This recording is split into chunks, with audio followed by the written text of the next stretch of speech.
This is the Highly Sensitive Club, episode number 61. Have you been told you're too sensitive, too dramatic, or too much?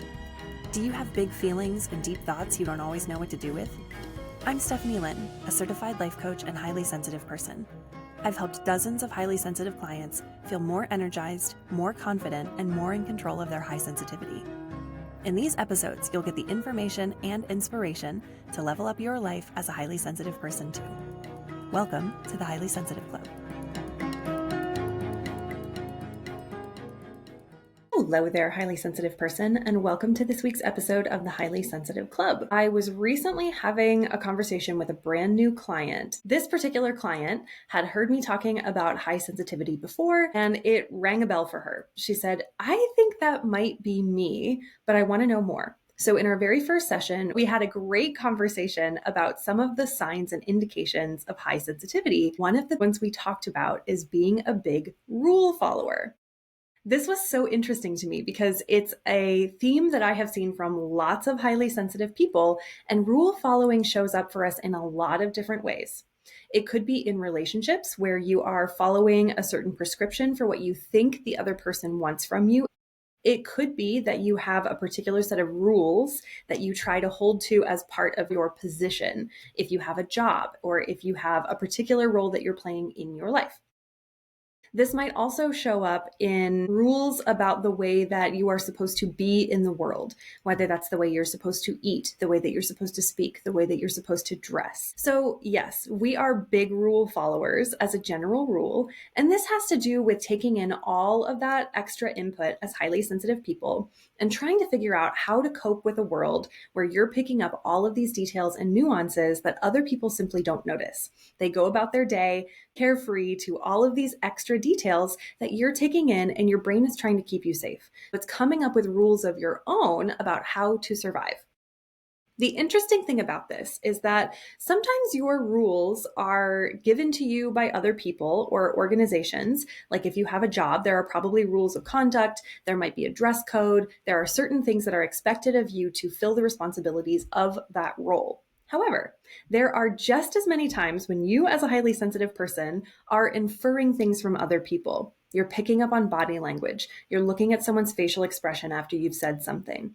You're looking for cues from them that they're okay, and you're reading the energy in the room. If they are not okay, you have probably at some point or other done something to change your behavior in order to make someone else feel more comfortable, which then makes you more comfortable. A lot of our rules are internal rules that we have come up with on our own based on experience and trying to keep ourselves safe. This shows up very early in school, for instance. If there are checklists at school for remembering to bring your gym clothes, or remembering to bring your homework in, or remembering to bring that book that was part of the assignment, a lot of us like to be that paragon of following the rules and making sure that everybody else is following them too. This might also show up in your work as well if you are one of those people that strives to be an exemplary employee or an exemplary business person. I, as a business owner, love to go above and beyond for my clients, and I'm constantly looking for ways to do that. But having learned so many different modalities, having gotten certified,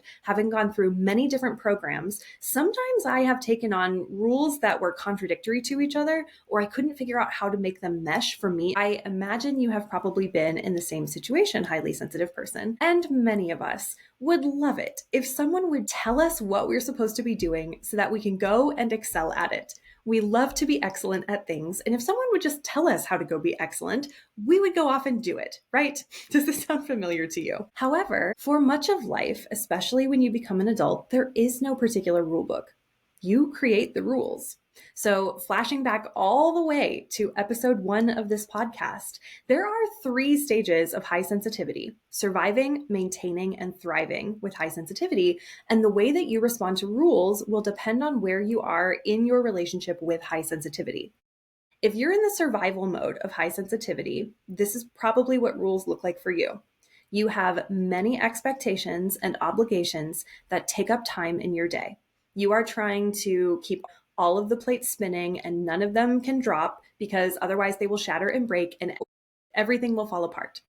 You have obligations to your family members. You have obligations to your job or to your place of business. You feel a sense of obligation to your partner or to your friends. You have obligations to organizations that you've become part of. If you sign up for something, you feel like you have to go regardless of whether you have the energy for it and feel up to it or not. Maybe once you've made a commitment, you feel like you need to honor that commitment no matter what. When you're in survival mode with high sensitivity, you're responding to the external world, taking in other people's directly stated rules, something that someone has verbally said to you. You're also picking up on nonverbal cues. You're also picking up on inferred rules and trying to navigate this tricky situation where you're trying to keep everyone else happy and you're probably sacrificing yourself. You are likely feeling resentful, angry, exhausted or burnt out or tired all the time. I have heard from my highly sensitive clients who are in this mode that they just want to go to bed for an entire day and wake up and have someone take care of everything they have to do the next day. I just want to go to sleep for about a week and then I will feel better, is usually the refrain. Typically, you are following all of these rules, hoping that someone else will do the same for you, that someone else is looking out for you. Someone else will see the effort that you're putting in and think they might need some help. What can I do to help them? No one is going to see that. No one is as vigilant as you are. And if they are, it is a rare exception to the rule. Most people are focused on trying to get through their own day and trying to take care of their own obligations. And you, as a highly sensitive person, have taken on extra obligations that are not only yours, but probably other people's around you as well. This is a recipe for burnout and feeling extremely unsatisfied with your life. This is probably also a mode where you're very task-oriented and very accomplishment-oriented, but it doesn't give you a lot of fulfillment or satisfaction. You have a to-do list that's a mile long that as soon as you do it, it feels like you're just going to have to do it again the next day. Even the reasons that you got into your various roles, whether that's a job position, a relationship, a hobby, or something that you're building for yourself, when it starts to feel like an obligation and there are so many expectations on you, it takes the joy out of the actual experience, even if you chose it in the first place. The next mode, which is what a lot of highly sensitive people do when they start to become aware of their rules, is to maintain their high sensitivity by shunning a bunch of rules. This is when you wholesale decide, I'm not going to subscribe to anything that political party says, anything this job wants. I'm going to opt out of everything that has a rule that I don't like or a series of rules that I don't like. When you do this, you are able to manage your high sensitivity pretty well because you're managing the type of input that you're receiving. When you control the situation, you don't have as many expectations or obligations from other people because you've eliminated the opportunity for other people to put those on you. This is when you might become self-employed or you pick up a side gig or you become a contractor because you're just so sick of having to deal with other people's expectations. You want to have more control over your own experience. This is actually a step in the right direction, but it's not the whole story.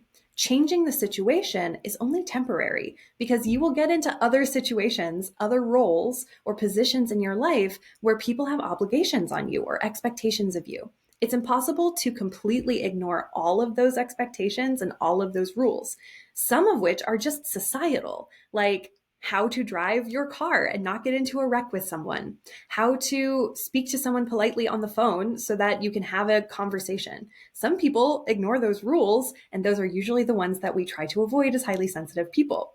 However, you can't avoid every human who makes friction for you.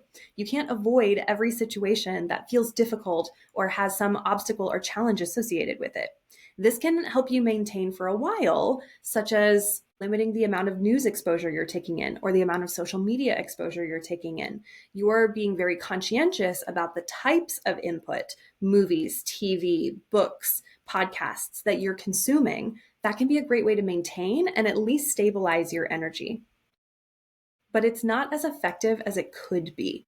Here's the next part. When you are thriving with high sensitivity, you can go into any situation knowing what rules are important to you and how to discern other people's rules and whether you're going to follow through with them or not.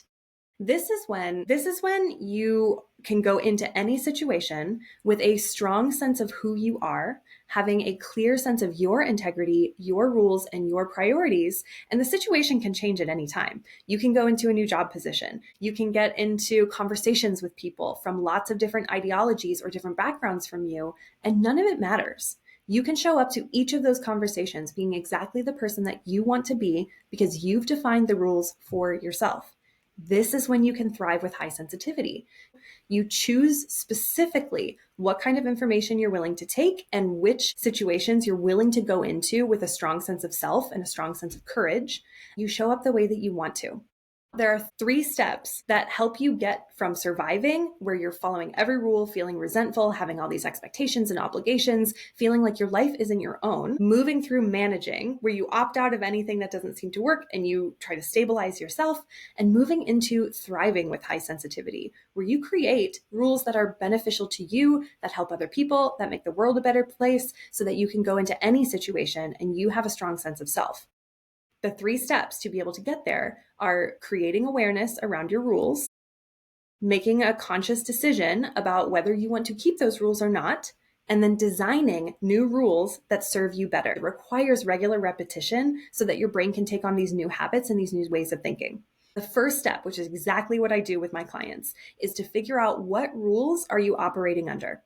When I learned about rules as a concept in coach training, I had so many rules or expectations about how the world should be that I took for granted. I just thought that's how the world is. It turns out that is not how the world is. For my client that I started this conversation with, she said she would get so annoyed on the road when people were not aware of other cars around them. They would block the turn lane when someone could be turning, parking somewhere where they're not supposed to park because they're not conscientious of other people.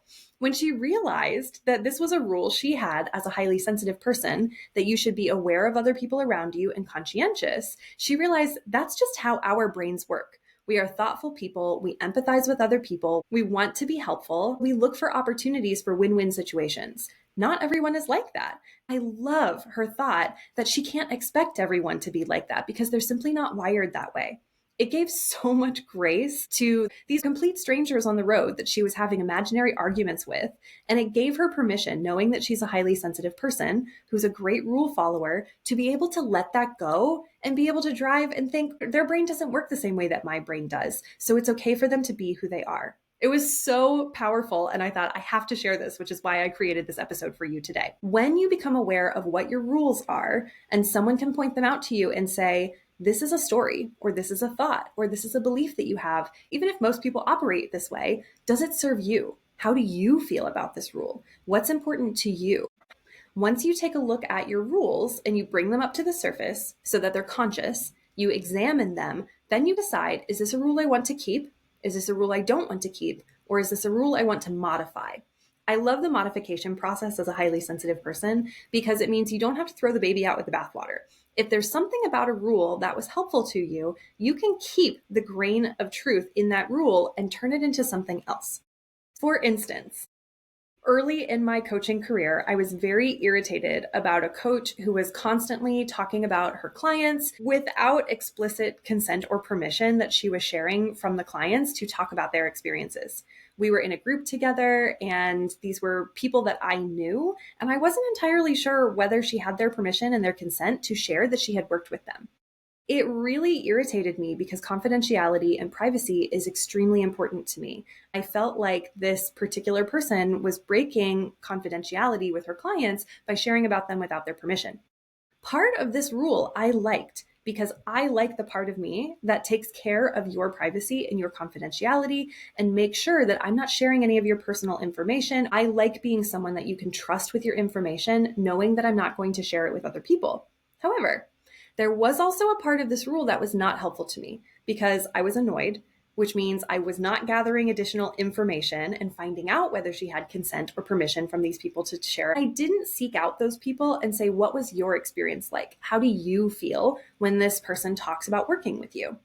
I closed myself off from the opportunity to be able to talk to those people and engage in a conversation. I just got angry and shut off from a dialogue. It also showed me that there was a part of me that felt anxious about sharing my client's success. It raised a mirror for me to be able to see, where is this working for me and where is this not working for me? Where am I getting upset about something because it's actually triggering a fear for me, or it's triggering sadness, or it's triggering disappointment or a previous memory of discomfort? This is where it gets really interesting. I decided to keep part of this rule that my client's confidentiality and privacy is very important to me. And I modified the rule to, I want to get the whole story if someone else is sharing information. I want to make sure that I have full consent and permission from my clients to talk about their stories or to share something useful from them. That helped me modify and create a new rule based on what I already had, and also saying this would serve me better because I want to share client successes. I want to be able to talk about the amazing things that they have going on in their lives, not only because it's hopeful for people like you to hear that too and to have hope and inspiration, but because I want to celebrate them. I love to celebrate my clients' successes and my mentee successes. It brings me so much joy to celebrate and acknowledge other people's growth and progress. It gave me permission to be more of who I wanted to be by just tweaking this rule a little bit and creating more space and flexibility. This is a single example, but it's a good example for you to be able to say, do I want to keep this rule? Do I not want to keep this rule? Or do I want to modify it? If you have a rule that someone needs to act a certain way at your job, or your family member should talk to you a certain way, what part of this rule is helpful? What part is not helpful? What's the deeper purpose underneath that? Then you can choose. Once you decide if you want to keep, let go of, or modify your rule, then you can make a conscious decision about the rules that you want to create for who you want to be and how you want to be in the world. This is the most powerful part, and this is how you thrive with high sensitivity.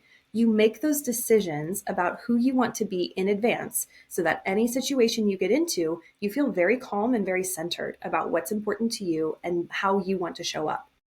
This is when you start to go into parent-teacher conferences and feel like no matter what anybody says, you don't have to get offended or annoyed. You're going to show up and speak for what's important to you.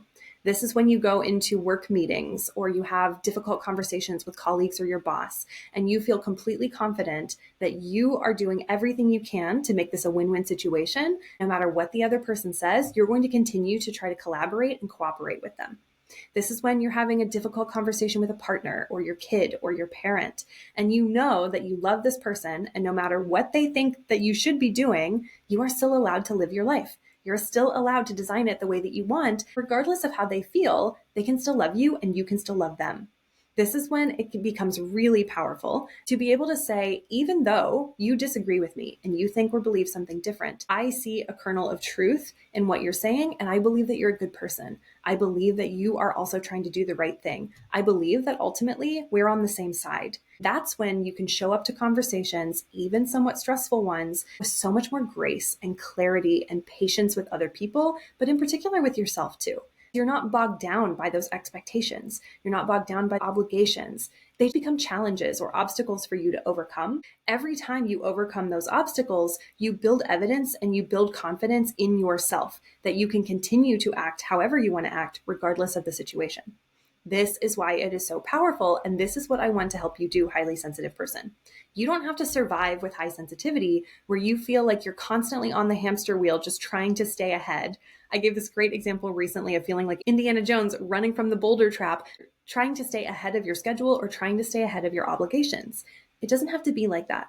You can slow down just a little bit, make a decision for yourself, and then proceed from there, saving yourself so much time, so much energy, probably money, and saving your relationships and the way that you interact with other people in the world. Your action step from this episode is to think about what your rules are. I am a huge board gaming geek. I love tabletop games. I love video games. And there are some games that have very thick rule books. I like to use that as an analogy for the rule book that you're living by. If your life were a manual and you were to flip open any page in any section and figure out what are the rules that I'm living by in this area of my life, this is a great exercise for you to do in your free time. While you're driving around, while you're doing the dishes or taking care of chores, maybe while you're commuting to your job or dropping the kids off at school, think about that. What are the rules that you're operating under? What are the rules that you have for how people should drive, for the way that people should talk to each other? How do you think your family members should interact with you? What are your have-tos and needs? Look for those key words so that you can start to unearth some of these rules. Some of them might be helpful that you want to keep. Some of them might not be helpful. And then you get to decide if you want to keep them or not. If you would like help with this, this is something that I specialize in as a coach who works with highly sensitive people like you.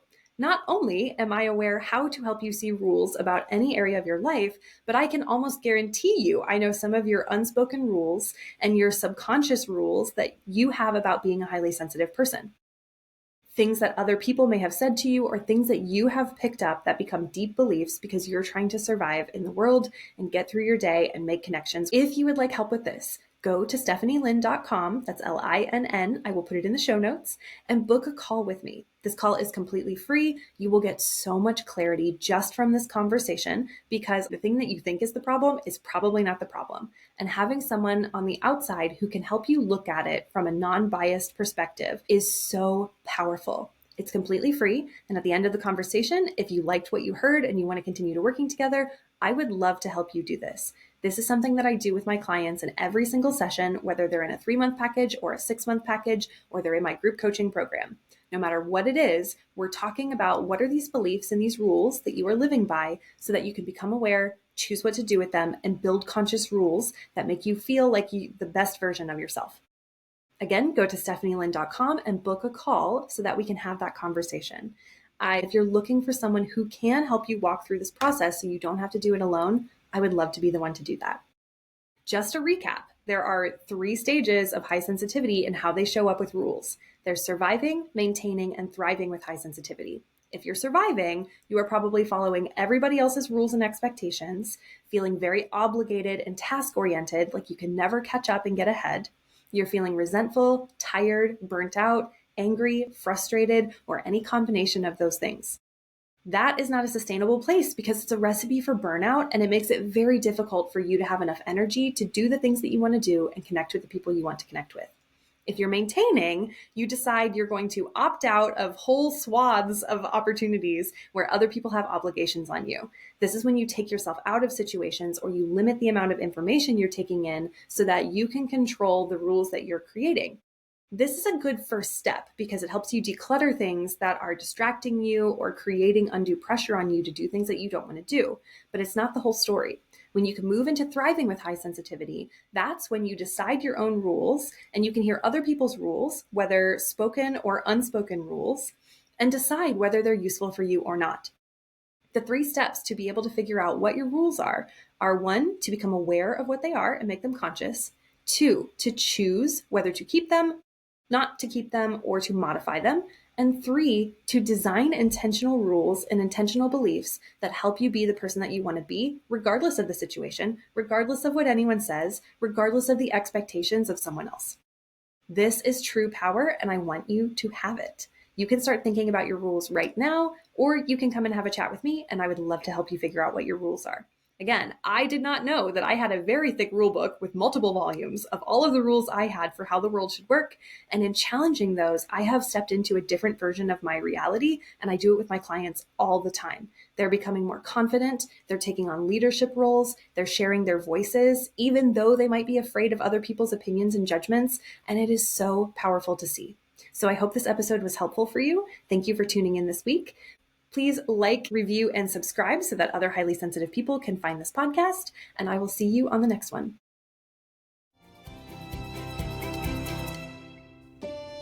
Thanks for listening. If you're ready to take what you learned today to the next level, head over to stephanielinn, that's Linn.com, and book a consultation call to get started. I can't wait to see you there, my dear HSP.